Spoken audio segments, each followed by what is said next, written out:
Ouais. En général, il y en a plein qui font ça. Donc ça passe un peu mieux. Tu vois, l'autre jour, Xavier Thévenard disait qu'effectivement, il tournait qu'à la ceinture, lui en boisson, sur un UTMB, il tourne qu'à la ceinture. Alors, je ne sais pas s'il a dégazifie ou pas, mais pour le coup, c'est sa boisson. C'est parce que, oui. Mais c'est le principe un peu des eaux additionnelles de pastilles de sel, c'est qu'il aime bien ce goût un peu salé. Ouais, certainement. Ouais. Qui lui rince la bouche, entre guillemets, et qui fait que ça passe mieux sur le parcours. Mais tous ceux qui font des parcours très longs, François Daen, par exemple, il prend que des boissons qui n'ont pratiquement pas de goût. D'accord. Il ne peut pas supporter une boisson qui a le goût sucré. D'accord. Lui, il veut du très neutre ou du salé, mais il ne supporte pas le sucré. Ah ouais, on est vraiment tout différent. Alors, quand il a commencé, il prenait que du sucré. Donc maintenant, il n'arrive plus du tout à supporter le sucré, mais même en début de parcours. Hein. Parce que moi, je sais que sur du long, je préconise en règle générale des boissons assez sucrées en goût, en tout cas. Hein. Après, la composition sucrée est un peu différente. En milieu de parcours, je conseille plutôt des boissons plutôt neutres, qui sont un peu moins sucrées, en tout cas dans la bouche. Et sur la fin, je conseille effectivement de la prise de produits salés, voire de retourner sur du sucré en fonction de l'envie de la personne. Quoi. Mais lui, dès le départ, il ne peut pas prendre du sucré. Ouais. Mais en règle générale, ceux qui sont un peu comme lui, tous les grands champions, ils prennent que des produits très peu sucrés en bouche. D'accord. Ils ne supportent plus du tout le goût sucré. Ça les perturbe. Ils n'arrivent pas à courir avec ça. Ils ne peuvent pas les consommer. Ouais, c'est marrant. C'est marrant. C'est comme quoi on a le corps doit s'adapter au fil. Alors, il y a aussi le fait qu'ils courent beaucoup plus que nous. Quand ils font beaucoup plus de courses, est-ce qu'aussi, justement, peut-être le corps, à un moment, il en a marre. Mais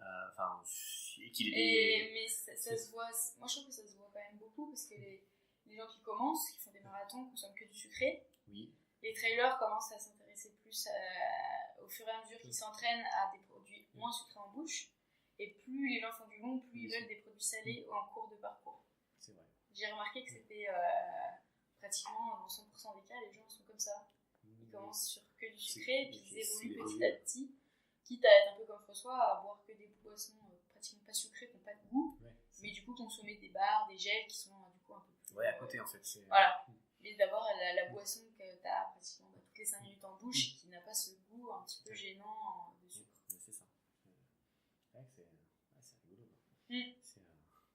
Alors, j'avais préparé plein de trucs sur le. On a parlé un peu de. Oui, mais tout, c'est pas grave.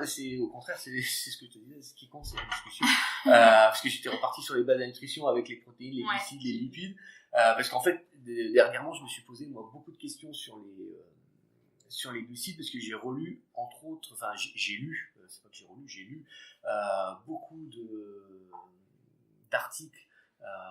C'était l'été dernier globalement sur tous les régimes justement cétogènes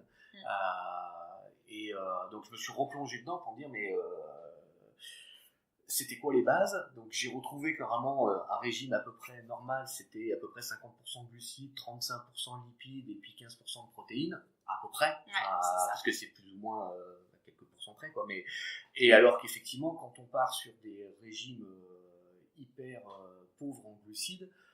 Alors il y a ceux qui sont cétogènes, j'allais dire purs, où ils sont ils sont proches de que 10% en glucides, et puis il y a un truc intermédiaire où tu es à on va dire entre 20 et 30% de glucides, et c'est les lipides et les protéines qui montent, mais tu montes beaucoup les lipides. Et je me suis beaucoup posé de questions. Alors j'ai fait des tests, moi de septembre à décembre, j'ai fait un test où j'ai diminué mes glucides, et en fait quand j'analyse, alors ça a eu un effet significatif sur ma perte de poids, ça c'est réel, et quand j'analyse réellement ce que j'ai diminué, c'est que je me suis aperçu que j'ai effectivement diminué certainement aussi beaucoup de choses qui étaient des glucides, on va dire sucrés, donc plutôt les glucides simples, tu vois, parce que le matin je prenais des céréales, mais quand je regarde en fait, il y a, même si c'était des céréales complètes, etc., il y a une partie, c'était quand même du sucre.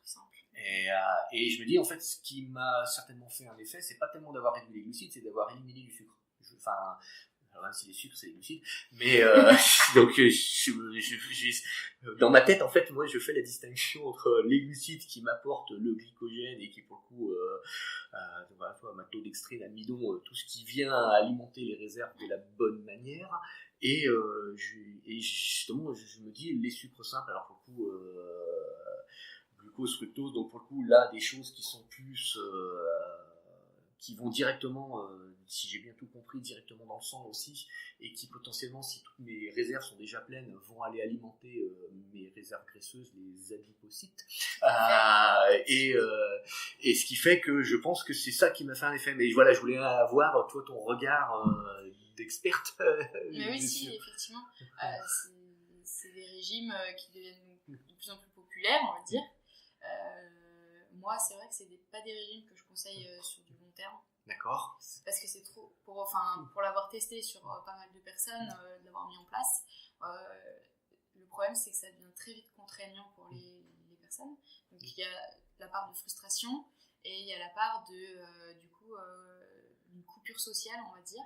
Oui. Où entre les repas de famille et les sorties un peu avec les amis, ça devient hyper compliqué d'avoir ce type de régime.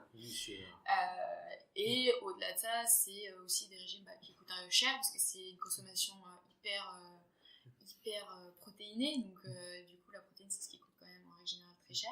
Et dans ces régimes-là, ce qu'il faut faire attention, c'est qu'effectivement, on augmente la part de lipides et de protéines, mais c'est des lipides et des protéines de très bonne qualité. Donc, c'est-à-dire que c'est des lipides qui sont très riches en oméga 3, oméga 6. Donc, c'est des huiles enrichies dans ces acides gras-là. Donc, pas toutes les huiles, pas toutes les viandes, etc. Donc, en fait, c'est aussi un choix alimentaire qui, en général, fait partie des aliments les plus chers également, parce que c'est tout ce qui est viande rouge, poisson gras, du thon, de la sardine, etc. Et c'est aussi des produits, à force d'en manger, c'est un certain écœurement aussi qui arrive très rapidement. Et au niveau rénal, c'est pas non plus très bon. Il faut énormément s'hydrater. Et donc, moi, c'est pour ça que c'est des régimes que je ne conseille pas sur le long terme. Je les conseille uniquement quand on a des gros entraînements avec un objectif assez particulier. Ou alors quand par exemple, c'est des personnes qui vont faire l'UTMB ou le Grand Raid de la Réunion. Et donc, c'est des objectifs hyper importants. Et donc là, on est sur des durées plus ou moins longues en fonction de l'objectif. Voilà, je les adapte sur des parcours, des plus petits parcours. On sera par exemple sur une Saint-Élion, 3 à 7 jours avant, on peut le faire. Et sur des parcours comme à La Réunion, on sera plutôt sur 15 jours, 3 semaines. Voilà. Mais je le fais, en règle générale, je le fais pas plus d'un mois parce que je trouve qu'il n'y a pas forcément d'intérêt en plus, entre guillemets, dans le sens où le but de faire le régime cétogène, c'est donc du coup de couper complètement les glucides en règle générale et d'augmenter vraiment la part de protéines et de lipides. Le but, c'est de favoriser cette absorption-là de protéines et lipides et de provoquer une meilleure assimilation des glucides lorsqu'on va les réintroduire. Et donc, du coup, provoquer une meilleure réserve énergétique qui sera hyper fonctionnelle. Donc, le but de le faire 6 mois avant, ça n'a pas forcément, pour moi, ça n'a pas de logique. C'est pour ça que moi, je le fais en règle générale. Après, voilà, chacun... Après, c'est aussi une habitude du corps, une habitude de vie, des contraintes aussi qu'on s'impose, chacun est différent. Moi, c'est vrai que c'est quelque chose que je ne fais pas sur le long terme. Alors, l'intérêt complémentaire en fait, que j'ai vu de me plonger là-dedans, c'est que ça oblige, si effectivement on veut le faire le plus correctement possible, à s'intéresser à ce que tu manges réellement. Oui. Et pour le coup, effectivement, quand je me suis penché sur les protéines et notamment les lipides, tu te dis, super, les poissons, mais quand tu commences à lire, tu te dis, tout ce que tu lis à côté, c'est que les poissons, maintenant, tous, ils ont plein de métaux lourds, et donc, il ne faut plus les bouffer. Donc, tu dis, saumon, tant pis, machin, tant pis. Donc, tu te retrouves, et effectivement, le conseil, c'est plutôt sardines, maquereaux, des petits poissons qui, normalement, sont beaucoup moins contaminés. Et donc, je me suis remis à manger ce que je n'avais pas dû faire pendant des années, de la sardine et des maquereaux. Et c'est plutôt bon, parce qu'en plus, c'est plein de protéines. Et plein a priori plutôt de bons lipides justement avec des oméga. C'est pas trop cher. Et là ça reste effectivement accessible, mais par contre je suis d'accord, à un moment tu satures parce que c'est bon.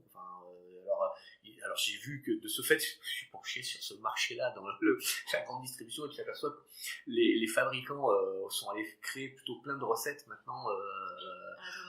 Exactement, parce qu'ils c'est ça. Donc j'ai goûté un peu tout, mais pareil, t'as des trucs, tu dis, super, mais en fait, j'aime pas. Puis il y a des trucs, tu dis, ça apporte rien. Donc, t'as forcément, pareil, comme souvent, une ou deux recettes, tu dis, ça, c'est correct, et puis ça va. Mais voilà, donc c'est... mais effectivement, tu te retrouves plus vite limité. Et du coup, ouais, si ton régime il est pas varié, pour coup, ouais, moi je suis pas heureux, quoi, parce qu'en plus je suis plutôt un gourmand. Donc ouais, moi quand je dis que je l'ai testé pendant quelques mois, c'était pas strict, hein. Ouais.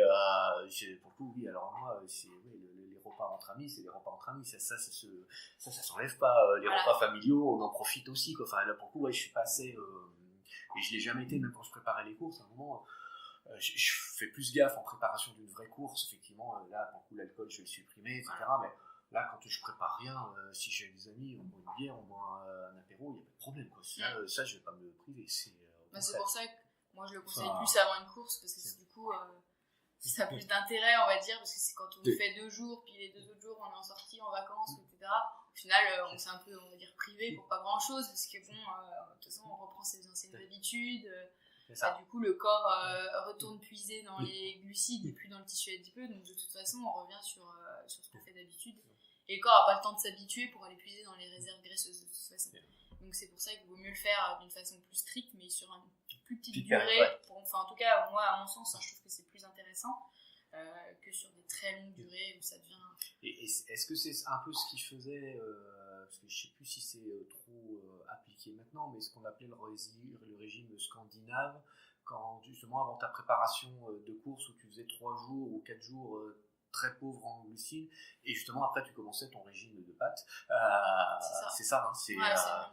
C'est le même genre. Du coup, c'était ça, c'est des choses très grasses, on va dire, en amont, et vraiment, le régime scandinave, en fait, le régime, moi c'est vrai que le régime que je préconise, c'est plutôt du coup un mix entre les deux. D'accord. C'est-à-dire cétogène avant et 3 jours à la veille de la course, faire un régime plutôt du coup hypocalorique, on va dire, enfin hypolipidique, mais du coup très hyperglucidique. D'accord.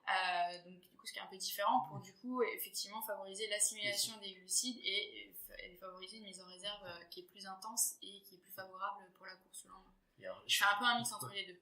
J'ai relu mes notes justement sur ce que je m'étais noté dans le temps, mais j'avais oublié ça, sur les réserves justement glucidiques. Et pour le coup, donc on a deux zones de réserve, le foie, mais de ce que j'ai lu, alors que le foie, a priori, il stocke quasiment 100 grammes de glucides, et puis et que globalement, une partie déjà est utilisée notamment au moins à 30% pour aller alimenter le cerveau. Donc pour le coup il sert à autre chose, et que le vrai stock il est utilisé, enfin le stock pour la course va être stocké dans les muscles. Et alors j'ai retrouvé des chiffres qui m'ont stupéfait.